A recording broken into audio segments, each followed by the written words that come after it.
cheetetetet mais yow sawaay yow fu ñu la fekk yaa ngi ci kanamu ordinateur bi wala sa kanamu tablette ba sa téléphone portable. ñu ngi leen di nuyu di amaat mbégte di ànd ak yéen ci seen émission 13 minutes de vérité ginnaaw bu ngeen doon topp léegi li nga xamante ne mooy point de presse bi Ousmane Sonko woote woon doon indi ay leeral ci yenn yu bëri yoo xamante ne dañ ko ciy tudd ci penc mi bi ci mujj xam ngeen ko di charte de non violence bi mu wax ne duñ ko xaatim ñëw ni indi ay leeral ci li waral loolu ak it coppite yu ñu gis barki Dembo Ndiaye ci conseil supérieur de la magistrature ak bi ñu dajee ñenn ñañ ca tànn gis-gis ba mu ca am ak yeneen yu jëm ci local yi ñu waajal loolu yëpp dikk na ci xëy na du ñàkk nañ ci ànd ak sunu ganu tey ngir waxtaane ko ndax actualité la ci réew mi xam ngeen ko gëjoon nañ ko gis nag ci élection présidentielle yi la gënoon fës waaye dafa jékki-jékki rek dugg ci ruqam jamono ji feeñ na nag taxawal ab mouvement di Mamadou Lamine Dianté ngeen xam ko di ancien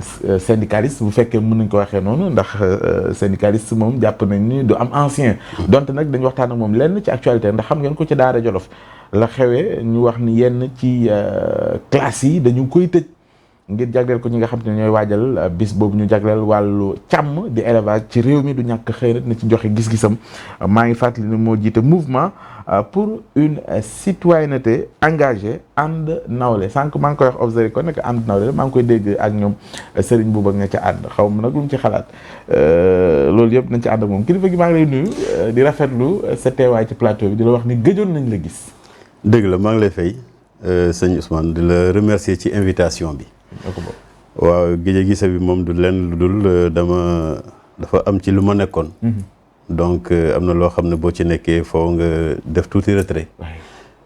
jéem ko mettre en place doog a génn waxtaan ak askan wi. loolu lan la. oui xam nga bi ma génnee ci responsabilité syndicale yi. c'est vrai que comme ni nga ko waxee je suis toujours un syndicaliste. mais nekkatuma ci ay responsabilités. ma génnee ci responsabilité syndicale yi. bëggoon naa toog laata may dugg ci dara mais ci diggante bi élection présidentielle bi jot mu amoon ñeenti candidats yi waroon jàkkaarloo ak Macky Sall donc ñeenti candidats opposition yi daanaka maître Madické Niang moo ma toppoon lu ëpp weer pour ma ñëw jàppale ko ci programme boo xam ne moom la proposé woon Sénégalais yi ma ci waxtaanee ak sama mbokk yi ñu ne ma bon nit ki aussi sa bopp génn wala bi rek mooy li nga moom bi ci des da nga koy bokk ak nit ñi bu dee yaakaar nga ne war nga ko mën a jàppale ko mu ngi lay topp boobu ba léegi àndal ak moom ñu ànd ak moom def suñu kem kattan mais bon finalement sénégalais yi choisir bon après ma jóge ci comme en même temps dama nekkoon ci ay gestu ak ay jàng donc finalement ma ñëw mettre en place un mouvement le 3 juillet mu tudd mouvement pour une citoyenneté engagée àndu nawle. kan moo ko jël ci moromam sëñ Boub loolu la ànd nawle. non man le 3 juillet déjà laa ne ànd nawle sëñ Boub saa yi tey laa ko dégg da ma koy rafetlu. mais xëy na man bu sama bu élection locale yi jàllee. mun na am xëy na moom mun a am pour mooy waxtaan ak moom bu dee suñu gis-gis yi ànd nañu. ñu mun a ànd bu àndul aussi.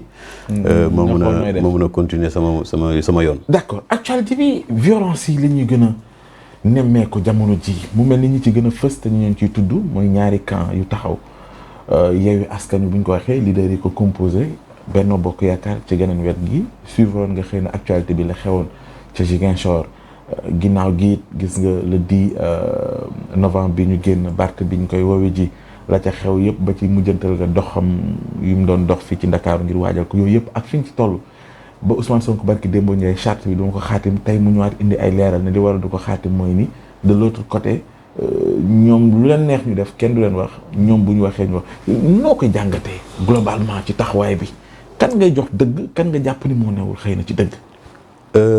xam nga violence daanaka benn sénégalais rafetluwul violence te il faudrait pas que ñu yaakaar ne xëy na activité politique dafa ànd ak violence man loolu gëwuma ko amoon na fi jamono yoo xam ne ci jamonoy Ablaye Wade laa mën a wax ni réew mi tëddee woon xëy na violence rek moo waroon tax ñu mën a am acquis yu bëri yoo xam ne am nañ ko tey mais fu ñu toll nii tembe sama gis-gis moom mooy que ni war nañ mën a def politique bu civilisé maanaam politique boo xam ne àndut ak violence en tout cas ñun mooy suñu gis-gis ci wàllu politique mooy yoon boo xam ne moom la ñuy proposer Sénégalais yi parce que tey jii boo gisee ñuy tudd violence c'est parce que dafa am ñoo xam ne xëy na dañuy jàpp ne nit ñi dañ leen di bëgg a fitnaal ñuy woote askan wi pour ñu jàmmaarloo ak ñi nekk ci nguur gi loolu mooy indi violence mais bu ñu bàyyee nguur gi rek nga xam ne ni tubaab di wooyee ñoom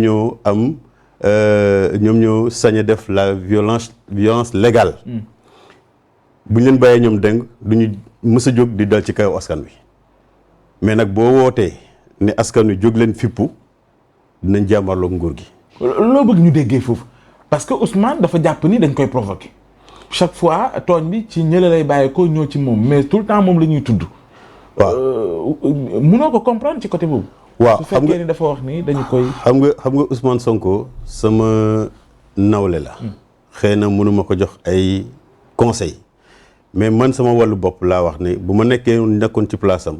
dafa am beneen taxawaay boo xam ne war naa ko mën a am. ah oui parce que Ousmane Sonko tey jii bépp sénégalais sañ naa wax ne il est victime du système ndaxte dafa doon liggéey. mu doon liggéey nekk ci syndicat ba mu pare syndicat bi defar parti politique ñu jox ko récépissé parti politique muy doxal parti politique am mais nag moom dafa newoon moom opposition la nekk mais nag ñi nekk ci nguur gi mënuñu koo dictel li mu war a wax ak li mu war a def mu wax li muy wax mu def lu muy def ñu daal di ko génnee ci fonction publique donc c'est une victime du système dès lors que victime système la askan wi xam nañ ne nit ñi dañuy jéem a dal ci kawam moom mënoon na am posture woote ne moom jàmm la nitu jàmm la te lépp lu xew suba nit ñi dinañ xam ne nit ñi ñoo ko teg ci moom et je crois que bu doxalee noonu code de popularité am day fay gën a yokk. jàppoo ne loolu la def. non mais xam nga mois de mars dafa woote woon ñu fippu. oui yow da nga jàpp ni loolu dafa woote ne nit ñi war nañu bàyyi clavier yi yeeg ñoom seen nañu wàcc ci tali bi jàmmarloog nit ñi donc bu loolu amee après nit ñi dañuy naan donc moom moo woote violence de sorte que nguur gi day nekk à l'aise di def violence ci kaw nit ñi saa bu dañ dajee amee rek ñu indi violence ñu ne moom moo woote violence. alors que responsabilité bu ñu ko doon situé nañ gis ni loxo nguur gi dañ ko waroon situé ci côté nguur gi donc man loolu laa rafetluwul ci taxawaayam. mais bon ku nekk ak ni nga gisee politique quoi mais pour man violence bi foofu la te après ça boo xoolee ci campagne électorale présidentielle bi violence yu bëri ci camp wi la amoon moom dafay obligé chaque fois génne ne ñoom ñoo jéemoon del sama kaw ñu riposter mais toujours est-il que affaire bi daf koy topp di campagne électorale bi Ziguinchor ñaari yoon yu fa am yëpp man li ma seetlu moom la ak camp bële de sorte que finalement nit ñi bu yàggee xëy na dañuy jàpp ne. lu tax jàppoo ni tamit que ni li muy wax loolu am mooy ni ñoom ñoo koy provoqué ñoom ñoo koy cherché te tamit bu fekkee ni du benn du ñaar loolu am na ñoom ñu yóbbu mbiri ci kanamu yoon ba léegi def ci liggéey bi ci war a def ñu sentir que ne xëy na ñii kat li ñu bëgg mooy continuer loolu mu taxaw défendre boppam mun ñu ko comprendre ci côté boobu. kaa ñu war a mën a gis mun na nekk sax loolu la. mën na nekk sax loolu la. oui est-ce que kon bu boobaa am na lu ñu koy blâmer moom Ousmane Sonko. non du ñu am lu ñu koy blâmer. mais xam nga. tubaab dafay naan qui s'explique s'accuse. bu mbir amee boo jógee ne man du man ni ñu ñëw dool sama kaw beneen côté bi dégguñu kenn donc dañu yaakaar ne xëy na yow da ngay jéem a seetal sa bopp de sorte que tey jii xam nañ ne dafa li muy représenté ci langue politique bi nit ñi dañoo jàpp ne waa nguur gi lu ne mën nañ ko fexeel pour jéem koo faagaagal moom est-ce que tu vois mais nag bu amee nu mu doxalee moom nit ñi du ñëpp ñu am na ñoo xam ne Ousmane Sonko la ba 100% la quoi bon am na ñoo xam ne aussi te ñoo ëpp ci Sénégalais yi dañuy observer donc bu ñu observer ñoom am nañu seen appréciation bopp lu ñuy def te man nag bu ma sañoon ñooñu également war nañ mën a ranger wu de son côté xam ne waa nguur gi ñoom ñooy jéem a dal ci kawam mais woote bu muy woote pour nit ñi résister pour man war na mën a alors bu fekkee dañuy woote woon ñun ci état de droit lañ nekk jàpp nga ni yenn na maanaa que xew-xew yu am yëpp ba fiñ ci toll ak ñi ci jot a dee ñi ci jot a gaañu la ñi ci jot a yàqule ba léegi ñu war a def liggéey boobu ngir situer les responsabilités ba léegi mun ñoo teg loxo dara loolu jaar na maanaa du yoon mais il faut comprendre aussi que ñi nekk ci nguur gi dañuy politique lépp loo xam ne mun nañ ko def pour yàqal Ousmane Sonko dañ koy def am na ñoo xam ne bu manifestation yi amee dañoo yàqule rôle nguur gi la pour mu indi saafara ci seen i jafe-jafe am na ñoo xam ne depuis booba liggéeyuñu bientôt 1 an liggéeyuñu donc ñoom bu ñu amee taxawaay bu war ci ñoom amaana tey jii ñoom dañuy reprendre seen kii bi mais bu dee diir bi dafa gàtt xëy na dañuy fàttali lu fi xewoon. après xëy na ñoom amoon na sentiment bu ñu amoon contre Ousmane Sonko dañ koy fàtte bu élection ñëwee ñu daal di woteel Ousmane Sonko donc nguur gi lépp loo xam ne mën na ko mën a def pour que nit ñi mere Ousmane Sonko ak ñi mu àndal war nañ ko ci mën a def tu vois am na loo xam ne aussi tontu ma ko moom mooy li jëm ci charte bi. charte bi mais d'abord dama bëggoon fii nga ñu continuer laataa ngay ñëwaat ci charte bi. su ma déggee mooy ni c'est comme si kon nguur gi dafay légitimer un peu lii xew. oui su la ne su amee rek ñu taxaw lijjanti ko. situer les responsabilités même bu fekkee dafa bokk ci nekk nguur. ñu gis ni teg nañ ko ay daan xëy na lii na jeex. ñàkk koo def loolu lan la mën a jur ci réew mi aussi est-ce que du jot dëgg à un moment donné Ousmane Sonko mi jàpp ni amul pouvoir judiciaire buy taxaw ngir lijjanti mbir yi parce que diggante ñaar ni war na mën a am kii taxaw ngir rétablir l'ordre. waaw ñàkk koo am est-ce que du ko jox moom sañ-sañ tamit ci taxawaay bi mu amee nii moom rek a ci nekk ak ay nitam buy dee di am wala gaañu di am ñoom la ndax amuñu cette force publique bu leen mën a permettre ñu mën a aar seen bopp foofu aussi nañ koy jàngatee cette absence de mettre l'ordre wala yoon def liggéeyam ci mbir yi nga xamante ne mu ngi ci penc mi te ba léegi lijjanti wuñ ko. mën nañu ñëwaat ci mbir mi. lan moo xewoon dafa am convocation boo xam ne Ousmane Sonko dafa newoon dafay dem wuyu ji ci yoon bi ñu dal di ko teree dem manifestation daal di am. mu am ay sénégalais yoo xam ne dañoo nekk ci activité économique ñu loru ci moo xam station d'essence yi la moo xam magasin d'alimentation yi la et cetera ñooñu yàqule ci ñu gis ne ñu jëm ci magasin yi daanaka ñoom ñëpp ubbiwaat nañu n'est-ce pas station d'essence yi li ëpp ñoom ñoo xam ne tey jii seen activité reprendre gul am ay sénégalais yoo xam ne fa lañ doon liggéey seen liggéey yàqu na ñoo ngi toog seen kër defuñu dara normalement pour que nguur gi am taxawaay pour que ñooñu reprendre seen activité warul doon lu jafe xaw na comprendre li ma wax buñ ko defoon en moins d'1 mois ñooñu waroon nañ mën a reprendre seen activités yi lépp dox mais sénégalais xamante nañu nit ñi dañuy gaaw a fàtte ne lii amoon na fi ba nguur gi am ci taxawaay bu mu def ba nit ñi reprendre seen activité donc. mais ñi war a doxal yoon man laay wax. waaw ñi war a doxal yoon ci li jot a xew yëpp nga yaakaar ne bu ñu doxaloon dëgg yoon violence bi du jeex. si mais li tax du ñu dox mais ñàkk a doxal yoon boobu waaw lan la. non ñàkk doxal yoon boobu. moo tax ma ne la pouvoir judiciaire mënu def liggéey ci wàllu moo tax ma ne la ñi ñu ko seqal dañuy politique également dañuy politique boo rappelé woo. kon da nga wax doole exécutif. kon mooy. waaw boo rappelé woo. waaw non c'est-à-dire que exécutif moom mooy prépondérant sur les autres pouvoirs c'est clair par rapport au pouvoir législatif et au pouvoir judiciaire. c'est-à-dire que daanaka exécutif bi moom moo yore moom moo ëpp baat ci réew mi est-ce que tu vois pour que justice dox exécutif moom mooy jox ordre bi pour que assemblée nationale dox exécutif mooy ñooy joxe ordre bi de sorte que ñi ko ŋàng ñoom waa exécutif évidemment dañuy politique. comme mooy expliquer yi nga xam te ne ñu ngi koy. voilà léegi nag bu ñu bëggul mu leer du mën a leer parce que boo rappelé woo am na ci ay mouvement tel que M2D ñoo xam ne seetu woon nañu mbir mi ba war cee mën a indi seen i jàngat ci affaire bi. ak génnee situer responsabilité. nguur gi également am kuréel bu mu teg mu situer ay responsabilité finalement c'est un dialogue de sourds. ñii dañuy wax fële ñee wax fële finalement sénégalais duñu kii. d'accord léegi nag ñen ñoo ñàkk mooy ñoo xam ne seen mbokk yi voilà c'est ça. dinañ ci ñëw ci deuxième partie bi maa ngi fàttali ñu ngi ànd ak Mamadou Lamine Dianté ngeen xam ko. taxawal mouvement boo xam te ne mouvement citoyen la. tuddee ko ànd nawle léegi ñu song deuxième partie bi dugg ci yeneen actualité. xew mais damay lire ay information information waaw xoolal boo bëgg am ay information yu leer nañ et en temps réel duggal ci www.senegal7.com ay information yu wóor. Mamadou Lamine Dianté di président mouvement pour une citoyenneté engagée àndu nawle yaa ngi wax sànq ni bëgg ngaa wax ci charte bi ba léegi ci ñàkk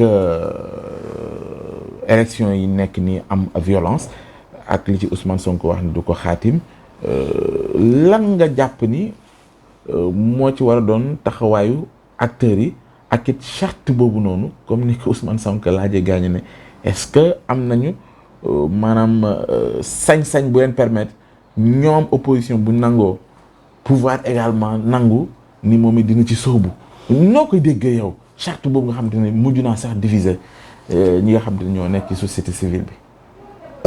Ousmane xam nga dañuy dem ci ay jongante locales yi amaana man bi ma toogee analyser loolu moo tax sax finalement je me suis dit naa toog seetaan parce que xam naa ne nit ñi fi ñu bëgg a teg élection locale yi ak li élection locale war a mel daanaka wuute na donc dañuy dem ci ay jongante yu métti laataa loolu gis nañ ne ça et là mu am ay prémices de violence te nit ñi sénégalais yi fàttewuñu ay violence politique yoo xam ne réew mi xam na ko te ñu jàpp ne xëy na buñ ci amul taxawaay bu war dinañ demaat ci lu mel noonu wala lu raw loolu acteur société civile naan léegi comme jongante yi dinañ am nañu fexe ba nit ñi mën a déggoo ci benn affaire ñu signer charte bu ko defee ku nekk ci sa comportement nga wane ne jàmm lañ war a mën a am Sénégal ñu dem jongante ci jàmm ku gañe mu jiite ku gañewul mu nekk ci opposition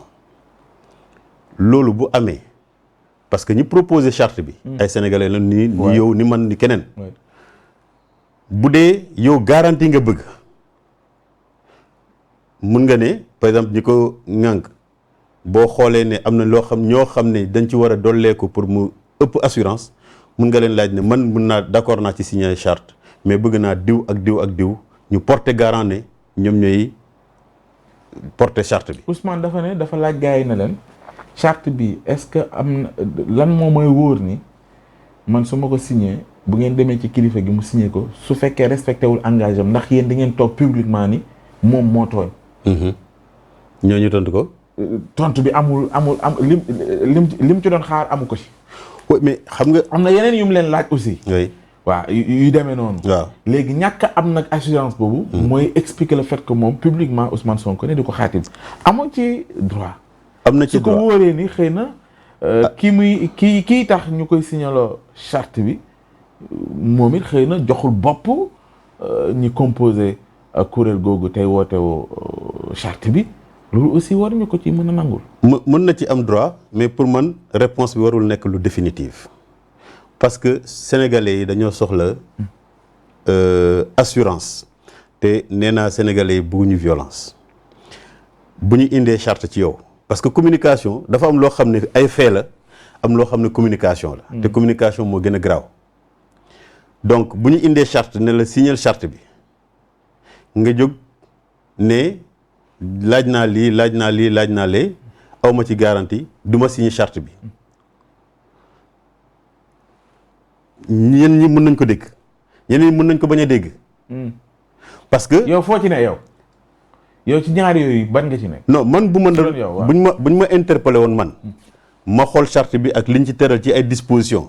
mu nekk lu pertinent ma xool ñiy porter charte bi bu dee doy nañ ma dinaa signer charte bi buñ ma doyul bu amee Pape Ousmane Cissé boo xam ne dafa war a bokk ci ñooñu naan leen dem leen ngeen gis Pape Ousmane Cissé moom bu ci bokkee man pare naa pour signer charte bi benn. deuxièmement ndax diw dina ko signer bu ne waaw. ku signer charte bi moom mooy disposition yu nekk ci charte bi da nga ko war a respecter n'est-ce pas bu ma signer ñeneen ñi signer bu subaa bu leneen amee loo xam ne méngoowul ak li nekk ci charte bi mais ñu indi charte bi pour ma signer ko ñoom ñoo war a wax lan na demee. léegi bu ko doyloowul yooyu yëpp nga wax noonu bu ko doyloowul mu ne man doyuma ni ñu ko tëggee ba pare waxaat ne amoon na lu ko jiitu mooy événement mars yi bi coow li bëree et tout. kilifa yi woo leen ñaan leen njëkk. rawatina la khalife général des mourides. daf leen waxoon bàyyi leen lépp. te lépp lu ngeen jàpp bind ko yónnee ma. ñoom ñu bind foofu liñ jàpp mooy d'abord liñ jotoon xew ñi faatu woon nañ ko leeral indemnisation ci ñenn ñee et tout waxoon nañu bëri ba ci 3e mandat. maanaam na wax publiquement que ni moom génn na ci mbiru 3e mandat ñoom jox nañ ko kilifa yi ne dina ko yëg le président Macky Sall depuis boobu sans suite mu ne yooyu yëpp am na fi am ñu wax ak moom ñaan ko njëkk amul mais ñooñu li ñu réussir rawatina ay xalif généraux est-ce que kuréel gii ci charte bii nii mën nañoo réussir loolu c'est-à-dire yooyu la teg maanaam dafa am ay précédents yu mu jàpp ni moo fi am moo tax moom it mënu cee avancer loolu laa wax posture boobu mu amee lu ñu war a mën a comprendre la su doon yow la wala da nga jàpp ni ba léegi ni mu koy defee du noonu. xam nga politique da ngay toll foo xam ne c'est un jeu ñoom ñun ci seen bopp dañuy wax ne c'est le jeu politique bien vrai que man sama mouvement c'est un mouvement citoyen mais engagé en politique maanaam bu jongante amee bu ñu gisee ne conditions yi mat nañu dañ mën a bokk ci élection yi bu ñu gisee conditions yi matuñu ñu téye suñu bopp continuer suñu mouvement mais acteurs politiques yi seen bopp dañuy wax ne c'est le jeu politique charte bi ça fait partie du jeu politique bu ñu ko indee ñu ne nga signé am nga sañ-sañ ne du ma signé sa position la mais pour bañ également ñu féete la fi nga dëkkul mun nga leen ne lire naa charte bi mais gis naa ne lii ak lii war nañ ko ci mën a doon. léegi moom ñàkk koo signé foo koy dëkkal moom. ñàkk koo signé moom mooy que ne. yow fan nga koy dëkkal moom. non boo signé wul charte bi. bu subaa bu jafe-jafe amee ci réew mi mun nañ jàpp ne yow yaa ko def parce que signé woo charte bi te ki nekk ci nguur gi mu signé ak mu ñàkk signé kenn dootu ko wax parce que yow lañ njëkk ñëw gis nga ne yow doo ko signé. mais pourquoi duñu wax ak nguur gi aussi tamit nekk ci côté bi. mais ne ko pourquoi le président Macky Sall aussi duñu wax ne ak ko moom demal Macky Sall signé bu Macky Sall signé mu jël engagement ne moom dina respecter charte boo indee ma signé. est-ce que ci charte bi ni ñu waxee ne mbirum 3e mandat daf ko war a leeral une bonne fois parce que source de violence la mën a du jural réew mi ëllëg est-ce que yow si taxawaay bi war ngaa mën a wax ak président loolu na ko na wax définitivement que ne du bokk ci. Pape Ousmane lu tax nga jàpp ne Macky Sall day présenté au 2024. ma jàpp moo ko dama lay laaj. pourquoi yéen Sénégalais jàpp ne Macky Sall day présenté au 2024. yow loo jàpp. Macky Sall du présenté wu. lu tax nga wax loolu. mais Macky Sall newoon na ne du présenté au 2024. waxuloon ne day wàññi mandat. déedéet waxoon na newoon ne wàññi mandat. wàññi na mais wàññiwu ko nee na conseil constitutionnel moo ko wax loolu. déglu ma rek Macky Sall ci boppam kenn saxalu ko lem moom moo ne 2019 buñ ko falee moom pare na ci. loolu yàgg na amul lu mujjee wax. benn ñaareel bi bu ñu demee bu ñuy ubbi dialogue national je rappelle que man j'étais membre du comité de pilotage du dialogue national. bi ñu demee dialogue national lu mu wax je crois nekkatuma ci njuuj njaaj loolu c'est puiser du plus profond de lui-même nekkatuma ci ay njuuj njaaj léegi nag après bu nit ñi ñëwee taxaw ne ko léegi da ngay jël engagement ne dootoo présenté mu ne du ma ko def moom moo am ay raison mais man dama jàpp ne Macky Sall du présenté wu 2024 naan ko signé ne doo présenté wu 2024 yéen wax ngay indi 2024 jotagul. jotagul léegi nag nit koo xam ne aussi da ngay préparer sa dem am na nooy préparer sa dem. ah oui oui mu ngi ci logique boobu. man ci ni ngay gisee man loolu laa jàpp. yan acte nga jàpp ni xëy na posé nga ko mu dalal sa xel ba nga jàpp ni muy waajal demam. xam nga maa ngi doon waxtaan ak sama benn xarit boo xam ne nitu Amadou Ba la. Ba la moom. ma ne ko xanaa yéenay dauphin Macky Sall mu ne ma non mais am na bu ñu waxtaanee bu mu yàgg rek mu ne ma ah loolu de gisuma ko woon. dafa am loo ko gisloo.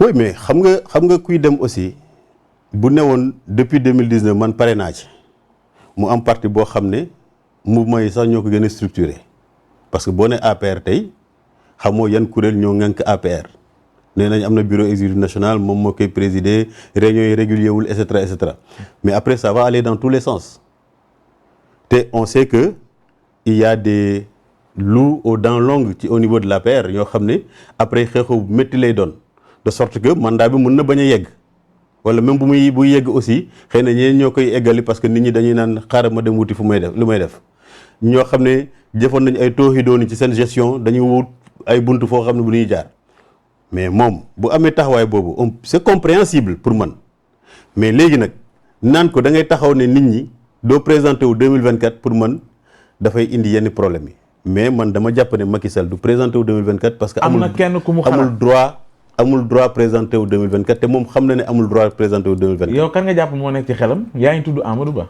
man moom laa jàpp. mooy Dauphinat bi ñuy wax. waaw moom laa jàpp léegi nag nit ki boo koy préparé am na loo koy préparé xëy na bu nekkoon ci nguur gi dina tal leneen lu dul loolu mais tey jii ngay def la élection locale def ko coordonnateur national. signal la. pour man signal la. d'accord changement yi ñu indi pour wax ci justice un peu changement yi ñu indi procureur de la République ñu soppi ko doyen des juges am na ku ñu fa tànn Téliko gis nañu coow li mu jóo ci affectation noo ko jàngatee est-ce que souffle la réponse la ci li ñuy xaar ci justice bu ñu yëg bu ñuy sentir ni bu taxawee ci dossier yi du am parparloo yi nii ñu gis sentiment boobu nga am. wala le contraire. ah oui. xam nga manipulation bi dafa yàgg avant dernière réunion du conseil supérieur de la magistrature amoon na yenn situation yu amoon ci conseil constitutionnel. oui. mu am ay nit ñoo xam ne ñii faatu nañu ñii dem nañu retraite lim bi jógee juróom-ñaar nekk juróom ñu jël ay dogal ñoo remplacer leen remplacement bi xëy na sénégalais yi amuñu bëri loo xam ne discuter nañ ci mais xam nañ ne xëy na c'est pas en toute impartialité ñooñu tey jii ñoo nekk conseil constitutionnel jafe-jafe bu mënta am ci wàllu élection conseil constitutionnel moo koy décider mais alhamdulilah bi sénégalais yi amee seen taxawaay par rapport à conseil constitutionnel parce que 2012 conseil constitutionnel joxoon na dëgg Ablaye Wade mais sénégalais yi def nañ li ñu war a def. tey jii conseil supérieur de la magistrature bu mu amee. koo xam ne moom la sénégalais yi yëpp doon teg bët. di ko ŋaññ muy Bassirou Guèye. anamu. présidence. lu may wuti présidence. loo bëgg a wax foofu. ah déedéet nit ñi ñëpp nee nañu moom mooy bras séculier du pouvoir. mu nekk procureur. ñu ne ko léegi nekkatoo procureur waaye da ngay ñëw toog ci wetu président de la République pour def la. pour def la. ah déet man question lay poser qu'est-ce qu'il va faire à la présidence. lan la mënul jege président Macky Sall. non mais il était le procureur de la République. oui. xam nañu dossiers yoo xam ne yëpp yëkkati na ko.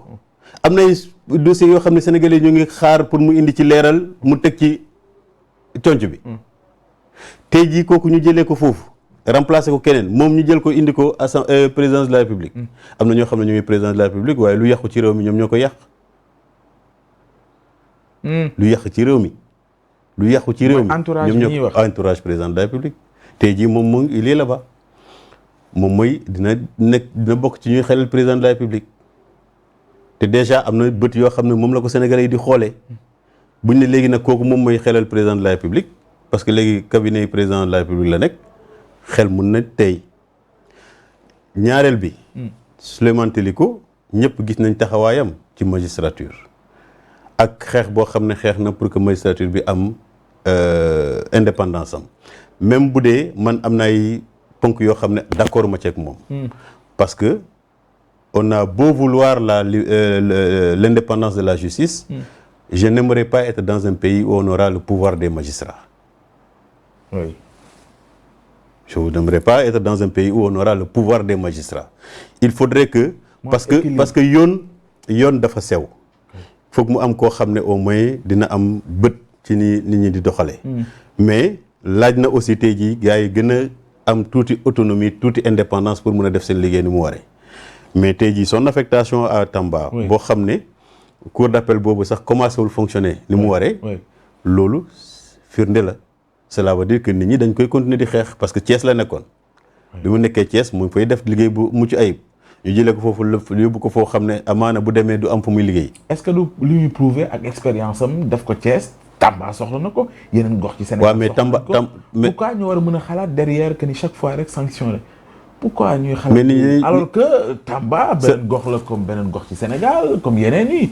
c'est-à-dire je veux dire du gox yi c'est pas Dakar moo gën a méritant que yeneen wala ñu fa dëkk yooyu mais impression boobu la ñuy wax la ñuy joxe ci bu ñu koy analyser noonu mun ñu xalaat ne expérience am la yóbbu au service de ñi dëkkee foofu ci Tamba. waaw mais Tamba dama dégg ci ñoom ci seen bopp. naan cour d'appel bi du fonctionner comme il se doit n'est-ce pas alors donc dama jàpp ne xam nga Sénégal bu ñu sañoon fu ñu la affecté rek ngay mel ni fi ñu la affecté mooy fu gën fi nga jóge mais xam nañu réalité yi boo jógee Tamba da ngay ñëw booru Dakar mais doo jógee Thiès ñu yóbbu la Tamba ñu ne la promotion la benn Sénégalais mënu ko comprendre donc bu loolu amee aussi nit ñi dañuy jàpp ne dañ ko sanctionné. d'accord sanctionné ko jàppee. ñu jeexale lenn parce que li ñu jëse bëreetul wax naa ko sànq ci may tàmbali ci junj ko la xew ca Daara peut-être yaa ngi koy suivre cette décision noo ko jàppee ak ministère tamit tontu yu mu ci indi de l'éducation noo ko gisee. oui mais dañoo tuuteel njàng. non mais xam nga loolu bi préfet bi jëlee dogal. man sama wàllu bopp dégguma ministère éducation wax ci dara. ne dañuy tëj école yi parce que classes yi la ñuy utiliser pour que ñuy ñëw ci cérémonie bi ñu mën a dëkk foofu. justement waxul ci loolu waaye dafa réagir juste bi mbiri biñ koy wax ak yooyu. waaw mais man sama syndicat bi ma bokk. bi ma doon jiite am na suñu responsable bu nekk Linguère Malick Sène bu nekk au lycée de Daara moom moo def benn déclaration bu am solo ci benn émission buñ ko affecté. et buñ ko invité. bu mu jógee ci kii boobu préfet daal di jëlaat beneen dogal ne léegi école yi kenn dootu leen laal ñii ñëw délégation yi am na feneen fu ñu leen di yóbbu. justement loolu laay wax. waaw li delloowaat kilifa yi ginnaaw. waaw nangu biñ ko nangu. loolu laa foofu laa la doon xaar moo tax ma lay wax est-ce que du kon en amont liñ doon wax yëpp ñàkk a jox gëdd njàng ak ci aju bu ko tëj au profit. waaw mën na bañ a nekk loolu xëy na préfet bi dañu war a am benn cérémonie nationale. ba journée de l'élevage mu jàpp ne ci service yoo xam ne ñoo nekk à sa disposition écoles yi ñoo gën a répondre pour que ñu mën a accueillir délégation yi parce que délégation aussi du ñuy benn nit ñaari nit parce que c'est les éleveurs du Sénégal qui viendront à la journée nationale de l'élevage mu proposé ne léegi na leen école bi accueillir xëy na en amont waroon na mën a def benn genre CDD waxtaan ak nit ñi xool nan nañuy fexe mu def ay propositions ñu mën a d'accord mais bu génnee arrêté rek mu jëmee ko ci école bi pour man mën na bañ a nekk xëy na dafa joxul école bi gëdd parce que 72 heures la pour moom boo defee 72 heures nit ñi am nañ possibilité après bu ñu reprendre rattraper ko mais nag buñ ko defee ñeneen symboliquement justement moom la porté boobu la mënul la apprécié wul voilà mais nag je crois que réaction bu ci nit ñi am ak sama camarade ma la doon wax noonu réaction bu mu ci am ba mu dellu ginnaaw tey jii dañ ciy sant yàlla Mbougar du ñàkk nga am loo ci joxe comme Mbougar écrivain trophée bi ñu ko mujj a jox ak coow li mu jur finalement yow noo koy apprécier Mbougar dafay dooleel waaw ñaari tur yeeg waaw yëpp waaw loolu noo koy apprécier waaw parce que xam nga prix Goncourt prix bu am solo la mais moom fi mu ko jaaree ba am prix bi loolu moo xaw a tey xel ak yenn contre valeur yoo xam ne moom lay jéem a promouvoir man dama jàpp ne moom lay promouvoir mais nag bu ñu ko jox prix Goncourt yaakaaree ne xëy na loolu dina tax loolu mën a am Sénégal évidemment dañuy xaar réaction sénégalais yi mais nag évidemment c'est par ku nekk da ngay xool opportunité yoo xam ne moom nga jàpp ne ñoo gën a nekk à ta portée pour arriver à ce que tu veux xëy na loolu moo tax mu def ko mais tey jii am na ay interpellation sénégalais yu bëri yoo xam ne il faudrait que moom tey jii mu indi ci tontu. mais bu ñu xoolee ci ay bindam dañuy jàpp ne xëy na contre-valeur yooyu lay jéem a promouvoir te nag yooyu contre-valeur en tout cas fi Sénégal toll nii je ne pense pas que dina mën a jàpp. dina mën a dem en tout cas ñu ngi lay gërëm di la sant kilifa gi xam naa du ñàkk nañ amaat yeneen i jotaay. ci yeneen i mbir yoo xam te ne incha allah dinañu permettre ñu gën a ñëw ci taxawaayu yees yi nga am dafa mel ni fi mu ne nii sori nga lool. lu jëm ci wàllu njàng meeg njàngale meeg wàllu syndicalisme fi mu ne nii moom yaa ngi ci langue politique bi dëggantaan loolu aussi dafa mel ni léegi tendance la bu ñuy gën di gis. oui mais loolu yàgg na ci àdduna bi yàgg na mais je veux dire privilège bi nga amoon ci jiite maanaam kuréelu syndicat boobu moo la gën a propulsé loolu jox la benn code de popularité nit ñi xam la xëy na gain la boo xam te ne moo la yóbbu fee laa bëgg a wax. oui bien sûr parce que c'est vrai que man bi may ñëw syndicat nekkuloon ci sama plan de carrière. nekkuloon sama plan de carrière mais situation moo taxaw nit ñi wóolu ma obligé dem ci bi ma ci demee nag.